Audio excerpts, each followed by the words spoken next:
Put it on this gallery.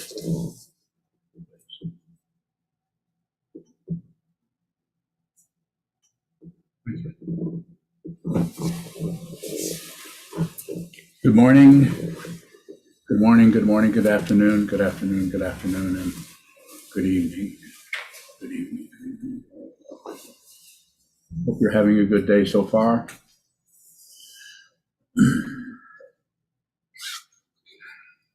So today's Dharma talk is titled, can you remember what it was? Freedom from what you know. Yes, it's titled Freedom. We all know about that. Anybody who's in a jail somewhere knows about that. Different kinds of jails, prisons. Freedom from what you know. So to start out with, actually, it's not what you know, it's the issue, it's the knower. That's the problem, the identity. But the knowing part, whatever shows up in your mind stream, you know that. And then there's someone who knows that, someone who seconds the motion. The first experience, first situation, the first arising of that is free of a knower. But it doesn't take long. What is it? How would you say it technically? 2 30-seconds of a second? Yeah, that would be good. Or 3/64ths? No, that wouldn't work. We won't do that. Enough math. So it's not that you don't know this, you know this, you know this, you know this, but they come up as bars of a prison, and that you leave what you, the immediacy of what shows up, the knowingness, the first, as Trungpa Rinpoche would say, first thought. We leave it for what we think about it, our concept about, our ideas about it, on and on and on. And then what do we do with that? Then we try to get rid of those, we try to stop it. We arm wrestle with our mind stream. And the issue is not the emotion. The issue is not the feelings that come up. We try to stop that, or we try to justify it. We try to do something with it, anything but feel this horrible anger or this anxiety or this jealousy or whatever. We fight with that. And we fight with it so much, we try to find somebody that did this to us, or some situation, or my bad karma. Spinning, it's called samsara. Around, the whole world is doing this, some in a very polished, highly performance, enviable of the performance of some people to deal with samsara because their karma brings them into a heaven realm. Even though it's human, it has such strong aspects of the heaven realm of accomplishing things, not being particularly anxious about anything, Nothing's really bothering me. Why is the world so upset? Why don't people just get jobs? Says the billionaire. Or the millionaire. The whole world is doing this. You may be, you may not be, I have to give you that, may be ready to hear that there might be another way of looking at this.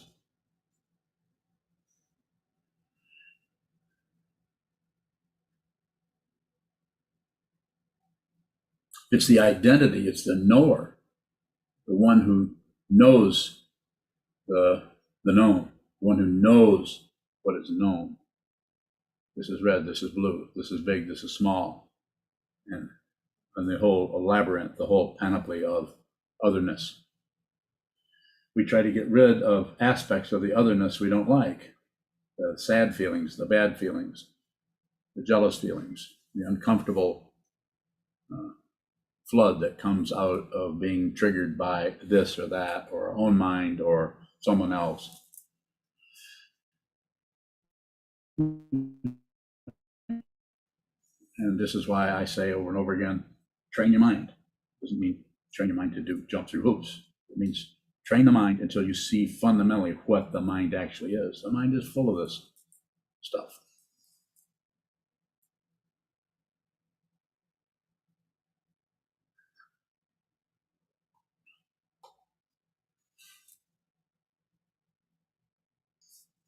So if you're have a trained mind, does this mean you won't be put upon or plagued by this emotion or that emotion or this showing up in your mind stream? No guarantee of anything. And you don't need the guarantee. Guarantee is more merchandising or trying to sell a particular kind of meditation or something to people and giving them somewhat of a guarantee. If you do this and do this, then this will happen. You'll stop feeling this way or feeling that way. It's not about the feelings. It's not about the anxiety. It's not about the fear. It's about the identity. It's a mistaken identity. We think we are a solid being.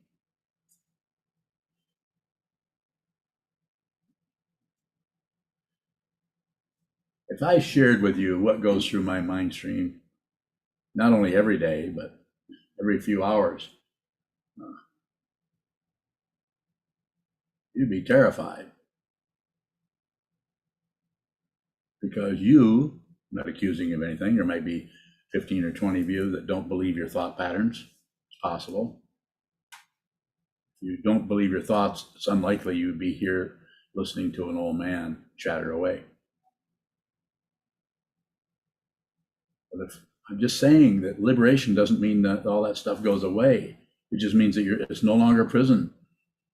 You're no longer imprisoned by your thought about some kind of evil deed that you have been plaguing you for all your life, and you somehow managed to get to this point where you still haven't done that yet, but you still think about it. You all know what I'm talking about. You're no longer put upon by that than you are by the weather, which might be problematic for you. But I mean, just like leaves falling from a tree, it's just thoughts, emotions, they just fall. They're just leaves. They're just aspects of consciousness. Even though they feel difficult, even though they feel hard, even though they're painful, even though they're so painful, sometimes we start yelling at or taking it out on our partner or our mate, or in this case, another Sangha member.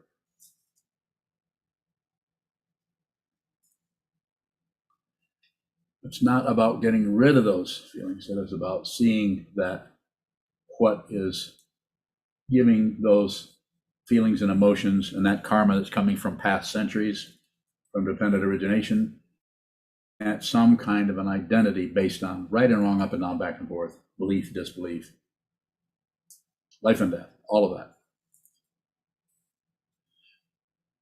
It takes a while to do this. So I'm not saying that you couldn't do it overnight, perhaps.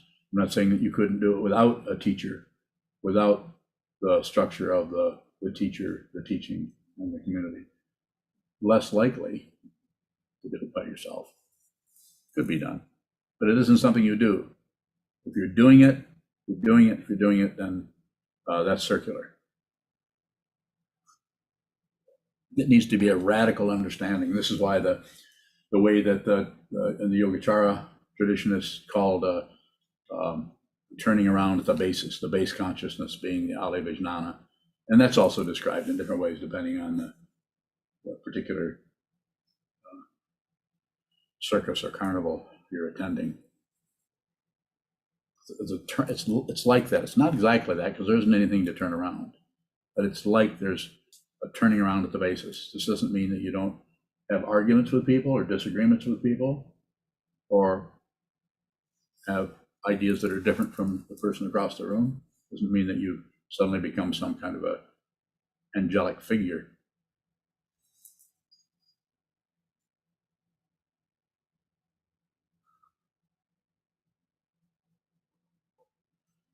By watching what moves, I'll give you an example. Here's the anxiety coming up in your mind stream. Don't do anything with it. This doesn't mean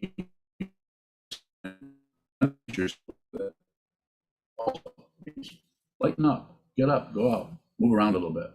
But then again, don't overdo that so much that that's what you always do. Always come back and square one and start over again. When the anxiety comes again, perhaps you can spend a little bit more time just observing that. You don't have to overdose on that to try to accomplish something. It's not about accomplishment. You can't accomplish this. Why? You already are this. You already are. What I'm pointing at and point at to every one of you every day, if you give me the opportunity, if you give me your attention for a few minutes, I'm saying that you are this. You are what you're looking at. There isn't anything else. If you realize it, you're done. You may teach, you may not. You may go skydive. But as long as there's thoughts or things you know about arising and you cling to those, that's that's wrong. So you cling to that. So you know that's right. So you cling to that. And the clinging, the fixation is practically invisible unless you begin to practice an awareness practice. And I'm not saying there are other awareness practices that work great, but I've done a few of those, quite a few. But this particular one, is very, minimal or radical. You could say if you use the radical as the idea of not being outrageous and breaking the law, that kind of radical, but radical in the sense that it's at the root of the mind stream. You go to the root of the mind stream, sit down, hold still, and just keep watching the leaves. Watching, don't interfere with them. If you interfere, then you'll be on the leaves forever, or maybe 1,500 years. You're jumping from this branch to that branch, trying to find the right leaf, the right thought, the good thought, the clean thought, the pure thought, the holy thought, the sacred thought, the enlightened thought. You don't have to get rid of anything. Surprise, you don't have to get rid of anything. You get rid of anything, and what you left behind will chase you. Will chase you in through this lifetime to the next lifetime. As I've said hundreds of times by now, I don't really have many thought patterns. A few. When I do have them, they're incidental and they are related to what is occurring in front of me, not what I think about what's happening.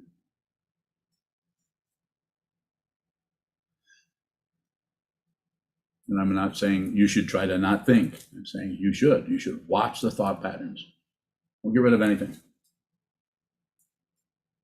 Watch what moves, watch the movement so that you can see. So eventually, through your insight, through your clarity about the fundamental nature of thoughts arising in the mind stream, you will begin to see, you'll begin to be aware of that there is an aspect of the thoughts arising that is a knower, someone who knows the thoughts.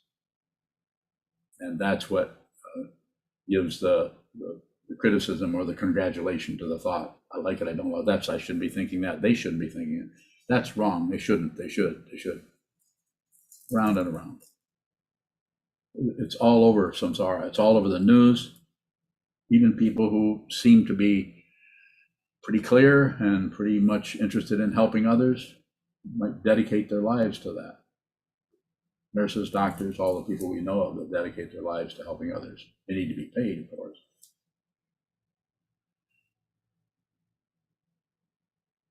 And it's not that they don't, it's just that some of that is about being a person, ego, who helps others, not actually fundamentally helping others. There are no others. That's an illusion. That's why it's necessary to meet everyone where they're at. And the only way you can do that is to have met yourself where you're at. So you know who you are. There are no doubts about who you are. No doubts. It's not like, should I? Am I? No doubts, even though someone around you is in extreme pain. You feel, you relate to that, you include that, but you don't necessarily join it, either to retaliate against the person who's coming out of their pain to torture you, or coming out of their pain to get your help. No matter what it is, you don't join it. Why? You're not separate from it. You're not separate from anything. This is why it's so difficult for the ego, because the ego gets around a situation. Ego mind gets in a situation that just doesn't look good. Immediately the judgments start coming up about whatever that is, whatever they think it is. Freedom from what you know. Freedom from what you know. If you know things, then you can know anything you want to know. It's not like stop knowing stuff, don't know anything anymore. It's just that when the bars of the knowing are concepts, ideas, opinions, judgments, evaluations, conclusions, you don't need any of those. If you need a conclusion and you're clear about what this is, you're fundamentally clear, then the conclusion will come up just like somebody walking in the room when your plumbing springs a leak, all ready to fix that. It's situational, but it can't be situational if the situationality of it is about me and hope and fear, hope for this, but fear of that. Ego, somebody who's threatened. There's nobody threatened. Find that out, you're liberated. You won't do any formal meditation necessarily anymore because you're never separate from that samadhi. Samadhi is not a state of mind. It's not even mind. If other people say otherwise, then listen to them. I don't have any corner on anything. I don't have a corner on anything. It's just a circle. More.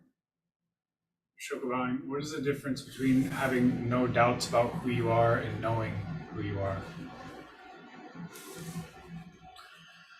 Knowing who you are, the statement of know who you are is a relative statement because so that you will look at the identity aspect of your consciousness. So that's that. Now, what was the other part of the question? Sokuzan, what is having no doubts about who you are? Because there isn't anyone. We start out with the relative, know who you are. We use that because we all feel like, your name's George, right? George, Phil, Ed, Mary. We all know who we have a name. Although you have what is your name again? Don't make me guess. Christopher? Did you say that? Christopher. No, it's Crystal River, wasn't it? Yeah, that's better. How's it look to you? You're a monk. You've been meditating for how long? 5 years, 6 years, 7 years, 8 years, whatever. How's it look to you? Identity.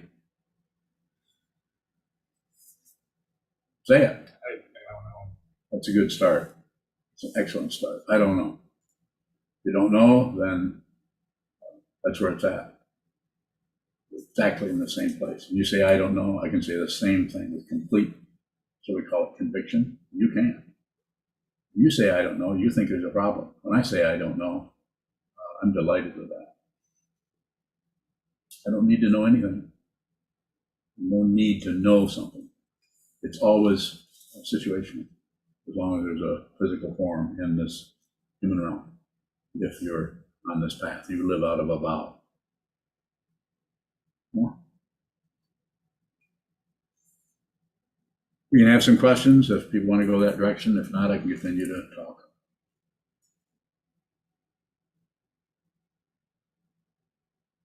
Yes, sir. How can we see what we know? So just sitting practice of meditation, thoughts arise, we know this, we know that, we know we're having a good day, a bad day, we know where our emotions were being put upon by this or that. And it's not about stopping any of that, nor is it about encouraging any of it, nor is it about ignoring it. It's just that. You don't even have to welcome it particularly. Just don't do anything with it. And that way the knowing part comes and goes. The knower, over and over again, the knowing part continually looks for the substantiation, the reification, the validation of someone who knows that. And that is quite often based on fear of not knowing. We'll settle for something we know.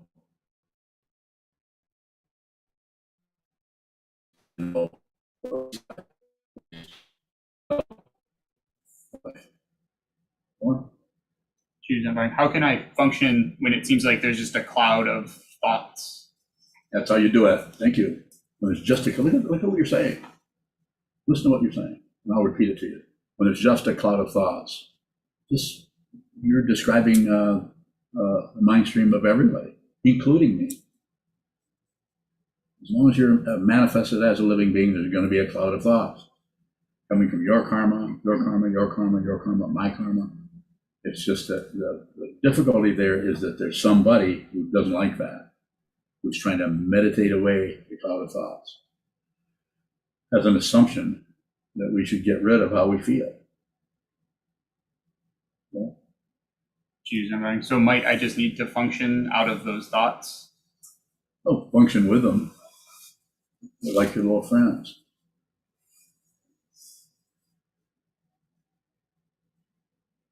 Go ahead. Choose and running. Is there anything to do other than keep practicing, keep sitting? Study together. Go to the Dharma Sangha, the teacher, the teaching, and the community continue to do that. You're a fully ordained monk. You're on this particular life path. Just do it from now on, without any particular looking for some kind of progress. Progress shows up. It'll show up just like thoughts do, just like the cloud of thoughts that you're describing. That will show up, and you might notice a contrast that you're not blaming other people for how you feel. You're actually, to use a fancy Western word, you're actually responsible for your mind stream rather than taking what's happening in the mind stream and thinking somebody caused that, even though they did, even though they triggered it. You've heard me say this particular routine over and over again because quite often we abandon how we feel or what caused it. And when you have the perfect opportunity as a student of the Buddha's Dharma to just receive this incredible world, receive this incredible lifetime, which we just take for granted. We just take it for granted. Well, I'm here, and my name is Joe, and my mother and father are Bill and Sally, and I have two brothers. We keep describing our lives to give us some kind of substantiality insofar as feeling more safe, more secure, really describe everything.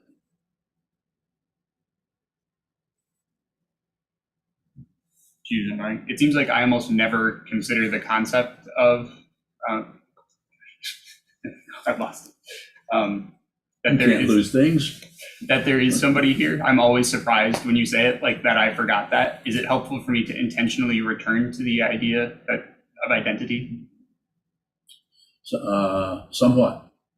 So your question tells me that, yes, look at what's happening, and then you could, and this isn't for everyone particularly, but could be, then you could say, who's looking? You could question a little bit deeper, Atma Vichara.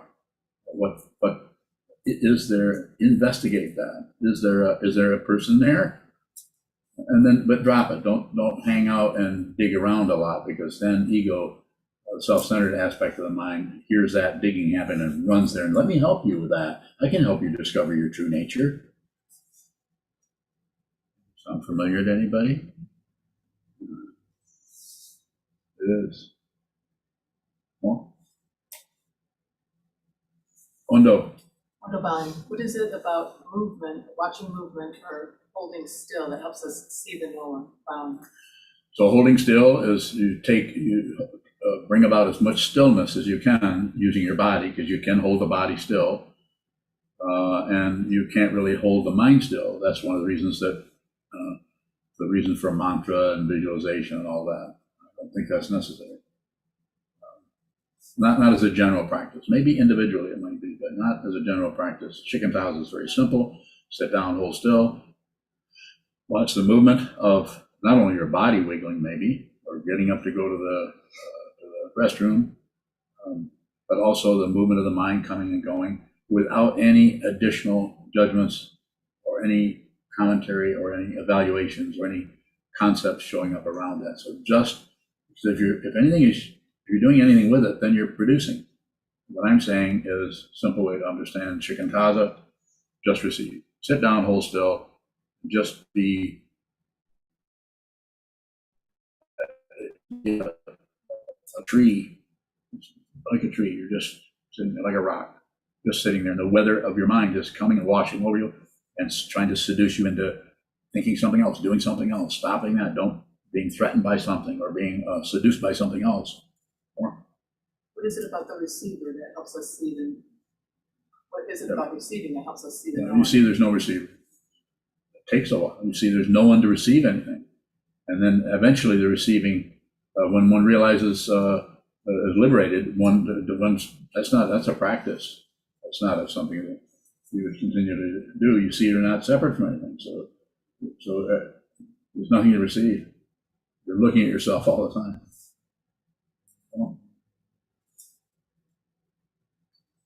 So, Ren. So Corinne bowing, moving further into the cloud of thoughts. Does the cloud of thoughts distance us from what is? Bowing. No, the cloud of thoughts is what is. It is that.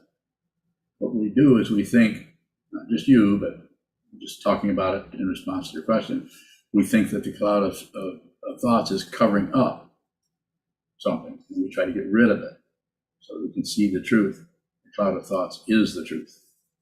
It's just what we add on to it is that it's some kind of an obstruction. This is what's talked about in the sadhana, which you gave a talk on. But So Corinne bowing, does the cloud of thoughts interfere with the vow? that's why we have the vow. So when the cloud of thoughts, just say it. Be with all things, or save all beings, or do good, don't do harm. Simple ideas that everybody's going to show up differently for everyone. It is the vow. It becomes the vow eventually. Not separate from anything, anywhere. So Corinne bowing, if there is someone in front of us and the intention is to be with them, and yet thoughts of those nature are arising, are we abandoning them for the thoughts? Bowing? No. Not the way you're describing it, no. They're not separate from the thoughts. They aren't the thoughts exactly. You could use the Sandokai, the equality of sameness and difference, if that kind of a concept helps you. You can't get a location out of it. You can't squeeze some kind of understanding out of it. Like, don't do this, do that. Well, So Corinne bowing, I'm just brought to that idea of relationship and how to be with negativity without it interfering with a loved one. when you see that, as Trungpa Rinpoche said, the best relationship is no relationship. That doesn't mean you're not in a relationship with somebody, you're not working with that. It just means the identity is gone. The person there's just who you're working with. You're, to put it very bluntly, you don't exist, but your friend does, your lover does, your mate does, your child does. They exist. You work with them, meet them where they're at. Even if it breaks your heart, you do it anyway. Save all beings. Put others before yourself. They don't know that they're not separate from anything, but you're working on that. You're beginning to understand that more. So Corinne bowing, if it appears that the negativity is coming from this direction. From you? Okay. Yeah. So? Is that interfering with the ability to love another? No, you just said if it appears. You're just watching the appearance. It's just appearance. It's just that. It's just how it appears. Including that too. What happens is the ego mind is still stuck in right and wrong. The ego mind is still trying to figure out what side to take, or what can I do? I can't be, if I'm trying to be with this person yet I'm having all these negative thoughts, I must be screwed up, or I must be harder on myself. I must try to control myself so I don't get in the way of trying to love this person or be with this person. Or even though this person is not particularly helpful because of their aspects of your consciousness. So the fundamental situation there is a belief in an identity. And of course the other one is belief, kind of a hidden belief, and some things are right, some things are wrong. That's a big one, because we can say, well, some things have to be wrong. No, they're not. They're dependently arisen. It just looks that way. More? Thank you. Question from Adriana in Kalamazoo. Yes. If in sitting practice, I notice there is a lot of sadness, and then I notice that I am afraid of that sadness, how can I work with that? Sit more, as long as you're sitting. But probably that would be a good response to that. And just receive the sadness. You don't have to get sadness, anger, just receive it, and don't particularly add something onto it, why you're sad or why you're angry. Why? The why questions are, they may give the ego the feeling that you're getting somewhere, but at least you know why it's happening. Why? What question is better? The other W. What is this? What is sadness? What is this emotion? What is it fundamentally? And then if it shows up, you might look and see, is there someone who's sad? Is there someone who has that feeling? Is it true? Other questions? Any questions on? I can't see everyone because there's more than 25 people. So yes, go ahead, Biyun. Beyond bowing.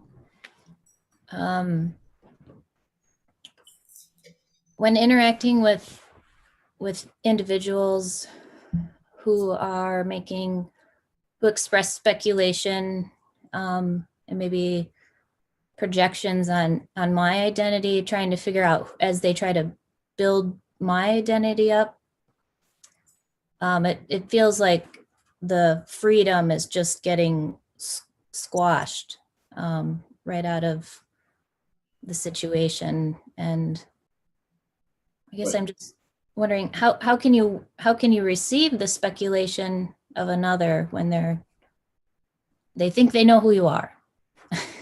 Bowing. Yeah. Well, it's a lot easier to think they know who you are than actually look at who they are. People cover up their mistaken identity all the time, speculation about others, judging, conceptualizing, even complimenting, being really nice to someone so you can take some control of the person. And so I would say, insofar as you can, hold still and receive, and not just receive what that person is saying, receive the tone of their voice, the spaces between their words, the way their voice tapers off or builds up. Receive the quality of the speech, not just you won't miss what he or she is saying. You'll hear it, but notice the texture of the speech, and notice if you say anything back. Notice the texture of your own speech. Listen to what you're saying, and see if you're like, my hand is going out like this. I'm not particularly missing that. Doesn't mean I'm focused on my hand, but it means there.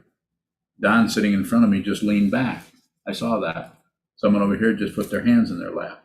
It's not like I'm, looking at everything, make sure I don't miss anything. No, it's very natural. It just happens spontaneously because you're no longer agreeing with anything, objecting to anything, nor ignoring anything. And it's a practice. It takes a lot of meditation to be able to train your mind to sometimes called renunciation, to just recede a little bit and just let things come to you. Just recede your production instead of producing ideas about the person who has a lot of ideas about you, instead of producing ideas about them or about how you're losing your freedom, or do nothing with it. Just receive, no matter what it is. The other way, besides the tone of their voice, you can receive through the other senses, how the color of the clothing they're wearing, or the way they move when they talk. Like I was moving my hand like that. You can observe the movements, not to conclude something about it. Don't abandon the movement for something you can think about it. Just the inclusion of the other person's presence. And then, of course, as I always say, less is better. Don't say much. Say a little bit, but don't say much, and don't agree with their evaluation of you. Don't disagree, and don't ignore it. Don't do anything with it. It's like mail that's delivered to the wrong address. They don't know your address. There's no way they can know your address. There's no way you can know who this is. No way I can really know who you are, fundamentally.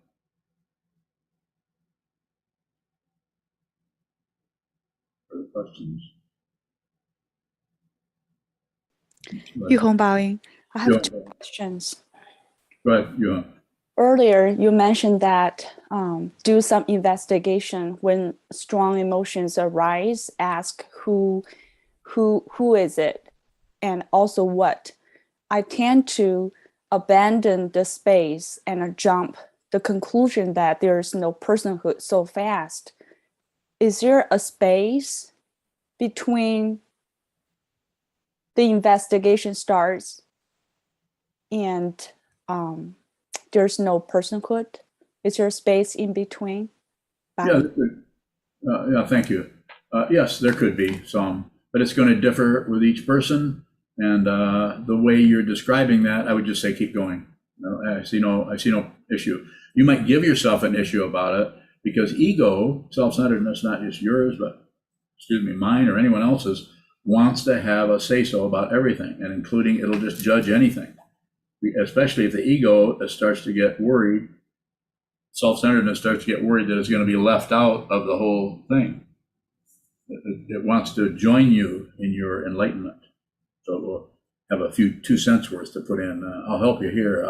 We can go into enlightenment together. No, we can't. It's unreal. Ego is unreal. It is substantial insofar as we give it the energy of our belief, our disbelief, or our just ignoring that. So this is why, hearing what you're saying there, Yuhong, I would just say just keep going. That's not an issue. It's not a problem. What I'm hearing you. The question you're asking doesn't really require an answer, but your question needs to come forth, and it did. And then my response is, don't worry about it. That doesn't mean you should never ask a question, because I will just say don't worry about it, because I may not. Yuhong Baoying, thank you. I have another question. Because of my profession and also as a mom, I'm very repetitive, and sometimes it's really hard for myself to realize and to receive that. And how can I look at that, Baoying? When you say repetitive, you mean talking? Absolutely, talking a lot. But you're aware of that. You're aware of that. And do you know the one the structure I've tried to help people with, the 90-10? Listen 90% of the time, talk 10. Now you might be able to only do 50-50, which isn't too bad for some people. But you could actually try to look at it that way. And when you're in interaction with someone, give them a chance to really talk more. Wait for the period or the question mark. Wait for them to stop talking. There's actually a gap. They might feel uncomfortable if they notice that you're not acting like you did last week. They might even say, "Are you okay?" "Yeah, I'm fine." Well, you're not saying very much, and then that's your perfect opportunity to step in and say, "Well, that's because I'm listening to you." And then they might say, or they might think, they might not say it, "Well, that's a change. Usually you're running your mouth all the time." Very possible when people stop functioning a certain way and start holding back put a little bit of tension on those vocal cords so they don't start to ramble right away. Just receive. Wait for the period in someone's sentence, or wait for the question mark. And even if they come to a period, you could still, when I say, maybe you don't know. But when I say, I'm saying, interesting phrase filler that sometimes we fill up that I also do myself. Say something and then say, Just observe. Thank you. Go ahead. A question from Marco in the Netherlands. Marco in the Netherlands. There are moments I giggle about a structure in my mind stream. Is that my ego mind that giggles or wisdom mind? Doesn't matter. Doesn't matter, Marco. Giggling won't last. Nothing lasts. A question from Leon. What would you suggest to focus on during the day when active? On the body sensations, overall phenomena arising and passing, or the stillness, spaciousness where phenomena arise from? I wouldn't focus on anything. sit a lot, sit down and look at the wall. And your post-meditation, I don't teach a little bit. Post-meditation is more like the night you 10, or it's just usually a very situational. But of your 3 ors there, we're not going anywhere, not with me. Chisho. Kishavani, you say that you receive or you meet where anyone is at. Is that quality of your receiving different when you receive different people? For me personally, or for anyone? For you, Me? is Yes. the quality of the way you receive. Yes, it's if you're pretty much nobody, then anybody you meet gets to be exactly who they are, and then you get to relate to them where they're at. And this is why you get a comment like that came out of Shodo yesterday when he first met me. Not because I'm such a special person, but because our connection was really strong. My connection with that particular man, Shodo, he's not here today. He's I think he's off golfing somewhere. I know what Sokuzan's going to say. I'm just going to go do something else. I went to visit his parents. Yeah, I think it's his sister's birthday. I just told him, what did I tell him? No bad, don't imbibe anything bad.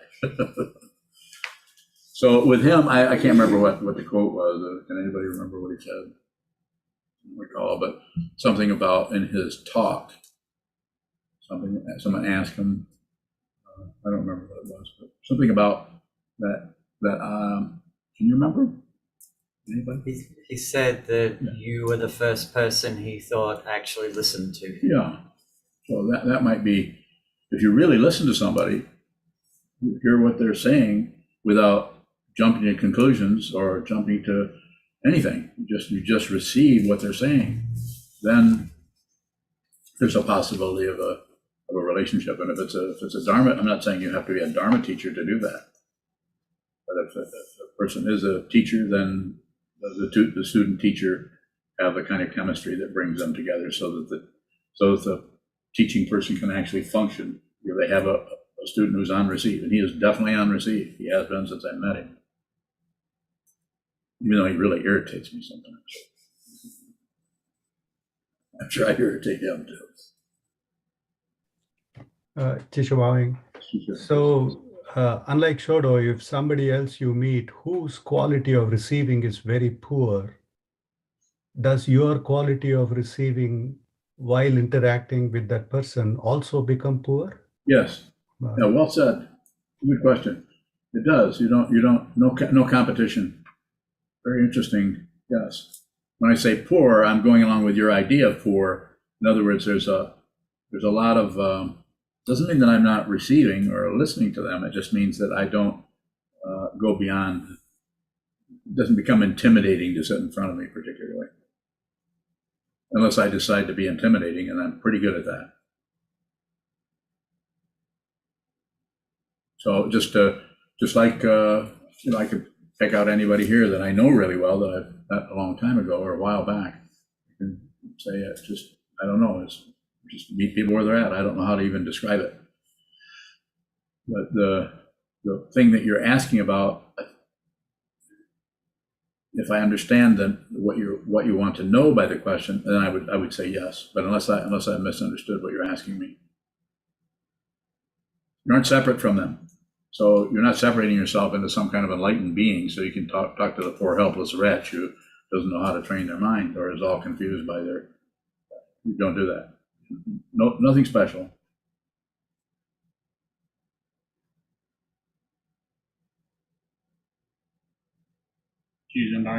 How do you meet us where we're at if you don't know who we are fundamentally? Well, I know who you are fundamentally. Not separate. But seeing the personality that clouds, as you use, that clouds the truth. That's why I say the cloud is the truth, because you're going to have to look at that cloud without agreeing, objecting, or shutting down, so that eventually you can see that is unreal, insubstantial, and it is covering up your wisdom mind. So I meet you in your personality structure. as I sometimes say, you don't have to be somebody else. You get to be who you are, because who you actually are is not separate from anything. So we start where you're at. Start with whatever shows up. What would it feel like to you to meet this person? Innocuous at first. Grew into what? Strength, power. Mushroom? No.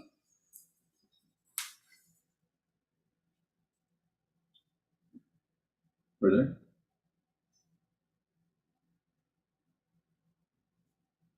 Other questions?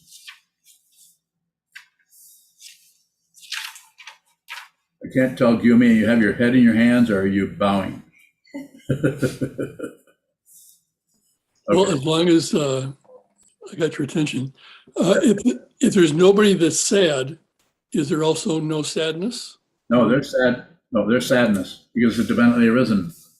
Yes, there is sadness. It might be more of a all-encompassing sadness because there's no person there that's pushing on it, no person on there that is validating it or blaming somebody for the sadness or explaining it, and no one is shutting down on it or doing anything to get rid of the sadness or cheer up or have a beer or something. It's just sad, just sadness. Trungpa Rinpoche tried to work with that by having a phrase called the heart of genuine sadness. So you could see that the actual sadness is the way the First Noble Truth shows up in the individual as they progress on the path. Instead of suffering, it's just very sad about how difficult it is. It's one of the first disappointments on the path is this amazing sadness that comes that doesn't have anyone who's sad particularly, just sad and kind of heartbroken about the difficulty that human beings have with each other, with themselves. And it's the beginning of compassion. Just the beginning, not compassion itself.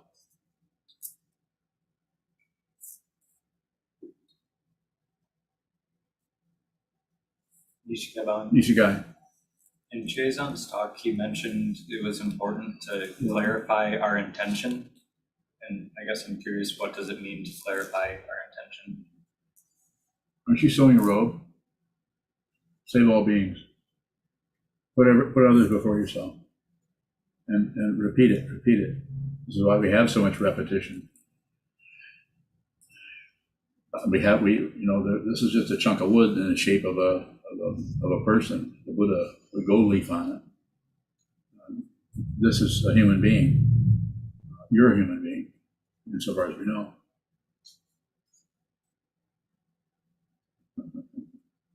You are human, aren't you?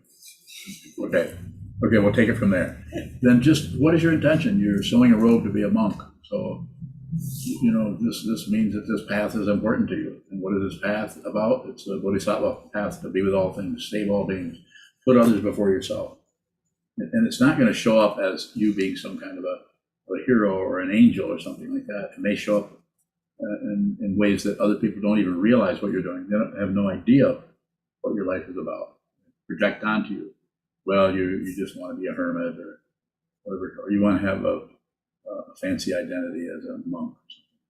They don't really realize what this path is. I think I'm curious about all of the intentions that I have that are ego-driven. Like what? Wanting to be left alone, wanting to look good. You look pretty good.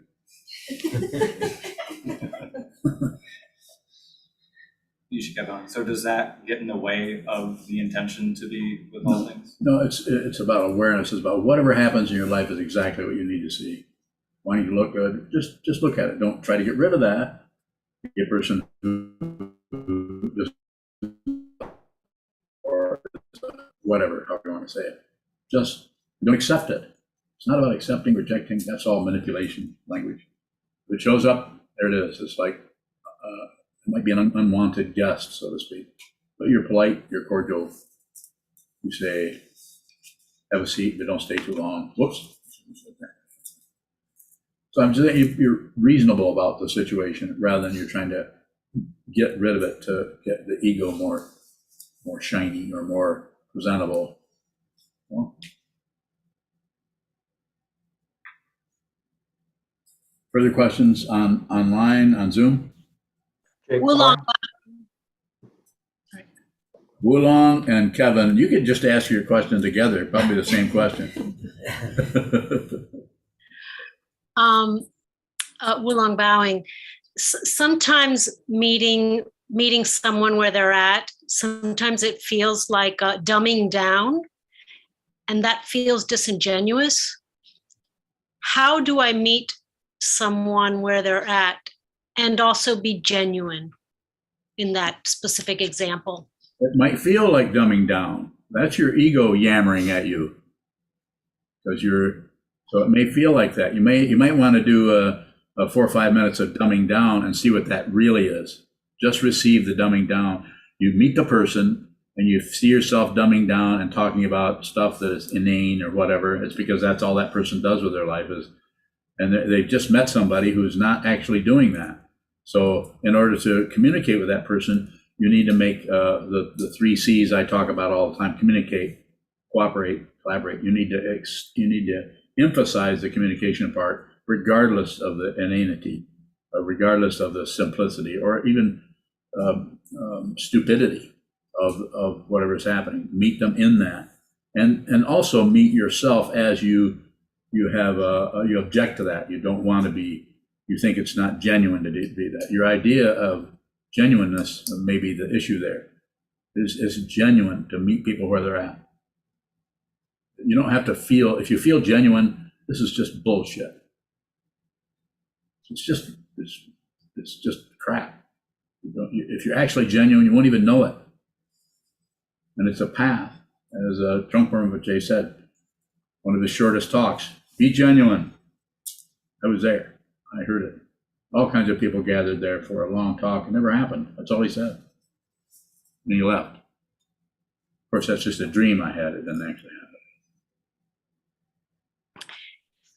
Wulong bowing. In that example, Yes.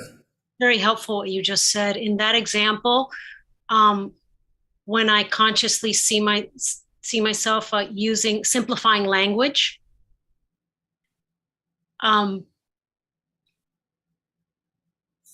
I don't know what to do with that. I watch myself simplifying the language. What is the instruction there when I'm watching myself simplifying language? And the feeling, the sense that the feeling of coming down to something. It's not a problem. There is no direction. That's the coming down to something. That's ego language. Anything. You're really fundamentally not separate from anything. And you're finding that out. Your path of receiving precepts, and we've known each other, 10 years or more? More than that, 12 years, whatever it may be, but just continue. And allow yourself to, when I say allow, if you meet someone and you go to whatever level that you're calling coming down to something, just notice the evaluation, the judgment that is happening there. Because what is happening there is not exactly as you describe it, but that's how the self-centered mind would describe it, because a self-centered mind does not want to lose control, does not want to be found out actually as being a fraud. So you're doing fine. The other way I would say with that is do that for a little bit, but don't force the issue. In other words, do that for 5 minutes, depending on this, very situational, to be at their level. And then at some point, if that gets too irritating, then leave. Whoops, got to get going. Got to catch a train, or got to go somewhere else. So then abandon it, rather than allow yourself to come up to whatever yourself would not be, would feel more genuine to you. I know you're hearing me. Wulong bowing. Is there another way that I can perceive movement there that is not vertical? That's a good way of describing it. I just watched the verticality of it. up and down, genuine, coming down to their level, not so genuine, kind of wandering around in their grease pit. Do it. The bodhisattvas, the idealization of it is the bodhisattvas are in every realm. Are in the hell realm. Kshitigarbha Jizo bodhisattva is in the hell realm, endeavoring. It's just a kind of a mythological picture, but there's some truth to that, because you may find yourself in hell with somebody, having to help them by not interfering with their whatever kind of demonic nature is taking them over. You may have to just be there with them. Just like being in the other opposite end of that pole is the heaven realm, which might be also just as dangerous to your ongoing karma. Thinking everything is great, everything's right. What's everybody fussing about? The world is perfect. Perfect. Just enjoy yourself. Buddhism is pessimistic. Sometimes. Yes. I got that from someone one time. They're like, Buddhism is great. It's just that fixation on suffering that I can't buy. Yeah, that's so what they're basically telling they're telling you, I'm not ready to practice Buddhism, so I'm going to go back into whatever they're doing. Yeah. Thank you. You're welcome. Kevin Bowing, a few moments ago we were talking about sadness, and I've heard you say about negativity, just be the negativity or be the sadness. How does that work with Trungpa Rinpoche's teaching that we could always just cheer up, Bowing? Same thing. It's the same thing. It's the ego mind, the self-centered mind, that keeps picking and choosing and keeps coming in and flooding that picking and choosing, that polarity and that particularity, and I could come up with a few more words of thinking that there's a difference between pain and pleasure. That's a good one. Life and death. I'm not saying that they actually are. It's called, if you see what it is, it's called non-duality, advaita. It looks divided, and this is what completely swamps us with this shouldn't happen and that shouldn't happen. We shouldn't be doing this. But it's not that those situations aren't relatively valid. So further about that, Kevin, you have it. When I think of cheering up, it feels like there's a kind of buoyancy. Is there a buoyancy to just being the negativity, Bowing? The way you're asking it, I would say that I'm not sure how this is going to show up for others, but for you, yes. Yes. Yeah, it's not separate. It's the fundamental nature of your mind. The fundamental nature of this doesn't have to pick and choose or select or go after this. Also, it doesn't ignore the total insanity of that particular Coney Island of the mind. It doesn't ignore it.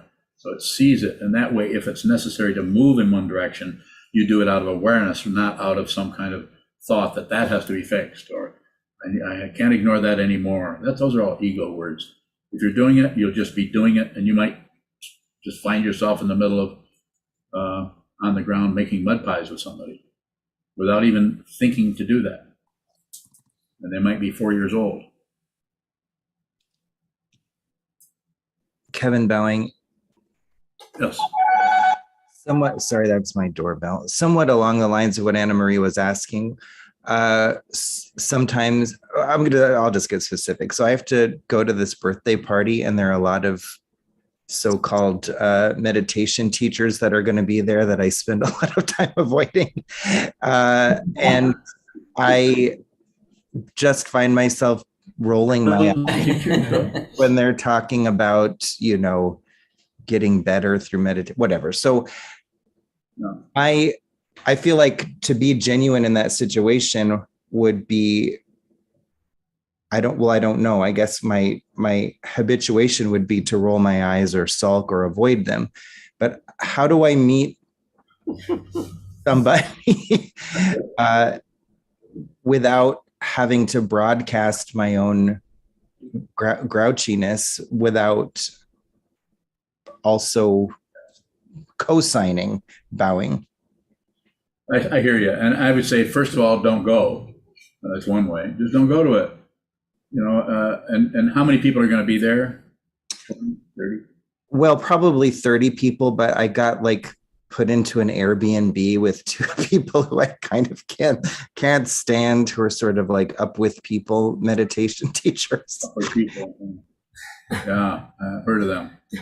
So, yeah, you could go and help them by not making any comment at all. Just receive all of their stuff. Just receive it. If it's it might be difficult, painful, it might be uncomfortable, but you don't have to. There's nothing to correct. And also, the other one is just don't go.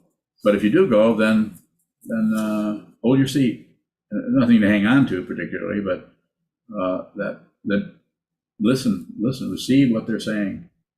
Listen to the do I know these people? No.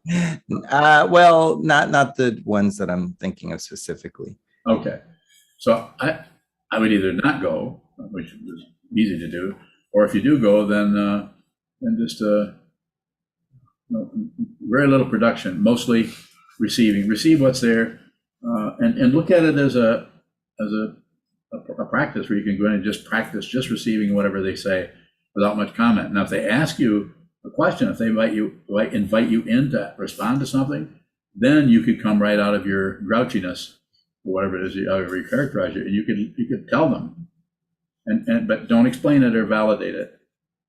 Just tell them that you're simple as saying, I see what you're saying, but I work with that differently. And then they might just go on. They might say, well, how do you work with that? And then you got a little bit more permission to say something, to produce some kind of language. But I would do it by receiving first, and then maybe you'll be invited to talk a little bit about it. Maybe not. But the important thing is training your mind, not theirs. Kevin, bowing to that point, I feel what I'm also aware of is, my own arrogance about how these people are comporting themselves. Do I just hold my seat in that as well, or do I that no more ors? How do I work with my own arrogance about my perception about how they're operating? You already know you're arrogant, and I agree with you. You are. And the other thing I would say is, I wouldn't don't concern yourself about how you're functioning there, and try to receive as much as you can. And another thing I can add this on is just a little story part of it. Some of those people, even though they're functioning in that way, may be helping people to train their minds in the only way they can do that, which is like mindfulness, like John Kabat-Zinn or the other mindfulness teachers that are functioning by trying to make people feel better. So some people, that's the only introduction to meditation. I meet people who practiced other kinds of meditation for years before they met me, and then not that I'm doing something so wonderfully correct, but some people are ready to hear something differently. But they might have to meditate in in the way that you're kind of talking about for a while. Is that, you follow me a little bit, or you have a further question? No, I follow you. I was just reminded of the first thing you ever said to me when we first met. I can't wait. What is it? You said, sit a lot and be an asshole in your life. That's something I would say. Yeah. And how many years ago was that? About 12 years ago. I've definitely got the asshole part down. I'm bringing the sitting up.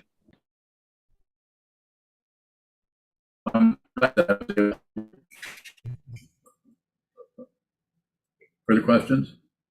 Katie. Katie Bowing. So when interacting in physical life, like with people that Kevin was describing, and those people when those people ask for something and you give them your response to whatever they asked, and they immediately want to police your response, like it's not positive enough, or it's not good enough, or it's not enlightened. I would call it positive or toxic positivity.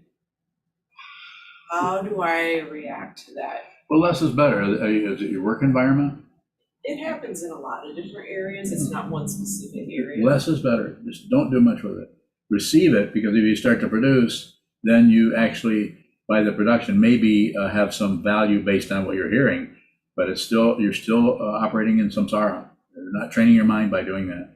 So I would say it. You want to hear it bluntly? Let me say it bluntly. Shut up. How's that? Go ahead. How do I restrain the urge to say shut up? Go to the bathroom. Say, whoop, or got to get going. Whoopsie. You got a really important thing to go to. Yeah. Just get out of there. But you can do that. I mean, we all do that. It's not even, you can do it politely. You can do it in such a way that doesn't cause more. But they might notice that even though they said that you were not enlightened enough, and other comments, they may notice that you don't respond to that. That makes a bigger impression than any warfare or coming back. It's gonna, when I say impression, I'm gonna say it tends to back when people make a pronouncement and they get no feedback at all. That's difficult for people who are operating out of a really strong ego. They need to have something. You need to fight with them, warfare, or you need to agree with them, but if you just ignore them, that's painful. And of course, you want to inflict pain on others, right? Well, that's your chance. Ignore them. So they're going to have pain anyway from somebody. Further questions on Zoom? I don't see any. I can't see everybody, but I can see. Okay, go ahead. Keep going. Go ahead, Jake. Hi, thank you. What happens to the ego, or what is it doing when you're in the mode of truly receiving? Bowing. Yeah, but it's still hanging out. It's probably it's hard to say because it'd be so individual, but probably not much. You could also be slowly getting a little credential for being a receiver. I'm so good at receiving. I'm getting better at receiving all the time. I used to be really terrible at receiving, but now I got that 90-10 rule down. I just got it. I can receive and receive and receive. And I only produce 10%. Credential. It'll be kind of a credential thing if you're receiving. And it'll do that until we see that the ego is unreal. When the ego is unreal, then it doesn't make any difference whether you're receiving, because even though you don't know that your life is not your own now, then you really realize your life is not, you're not going to make any decisions about anything anymore. Don't make decisions. It looks like we make decisions. You have to make the right decision. We've all heard that. That's very misleading. Jake Bowing, if you realize that the ego is a fiction, then are you actively ignoring it? No, you're including it. Whenever it pops up and wants to sit on your lap or make faces at your friends, no, it's unreal. So you don't have to get rid of your ego. Your ego might even help you out at times. That the only thing that will work is a ego manifestation. This is why the talk that Sokuzan gave was crazy wisdom and the guru, because sometimes someone who is clear will function in a way because of the situation. They function situationally because they're not separate from the situation. So therefore, they can operate in any number of ways, and can quite often draw a lot of heat from even those who are their students. Just the teachers not.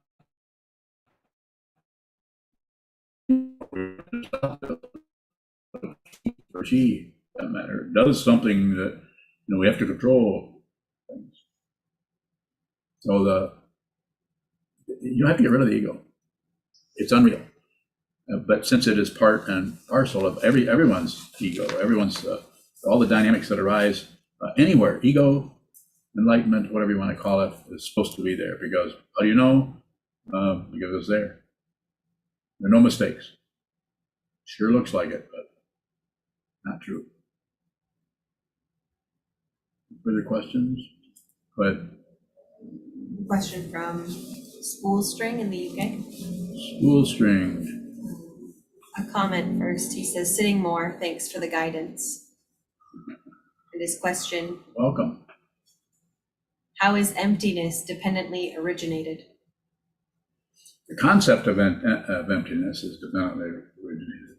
But what the concept of emptiness or shunyata is pointing to is the true nature of everything, which is dependently arisen in its conceptual nature, but in its actual nature as it is, it's not separate, so it can't be dependent on anything because there isn't anything else. Nothing else. Further questions? Yes. Another question from Marco in the Netherlands. Marco. Is it enough to see its ego talk, or do I have to focus on right speech? So, right speech is part of the Eightfold Path, of course, but I don't really use that. I think maybe in the thousands of years ago, hundreds of years ago, or maybe right now in some areas that maybe that's appropriate, but I don't use it. So it's just to be about being aware of what you're saying. If you do that, then to use the conventional way, you clean up your own act immediately. You just your voice, because you're not trying to produce right speech. It's just baloney.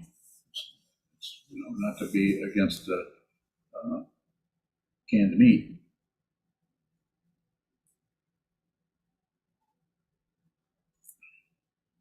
Train your mind, see the truth yourself, and produce as little as possible. Only talk when you need to, and then what comes out of your vocal cords and your mind stream will be aligned with or in harmony with whatever else is happening around you, even if that harmony looks like confusion.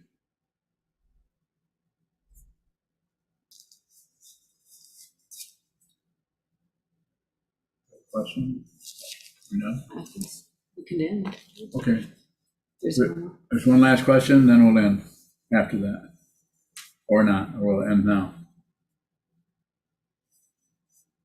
Okay, let's end. Thank you so much.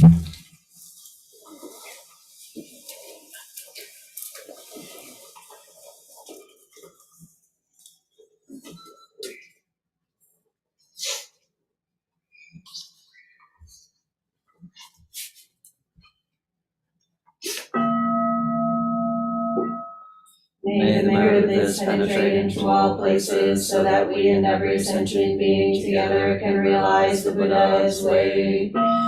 Jiho san shi shi hu shi son bu sa moko sa moko ja ho mi. The 10 directions, the 3 worlds, all Buddhas, all venerable ones, Bodhisattvas, Mahasattvas, the great Prajna Paramita.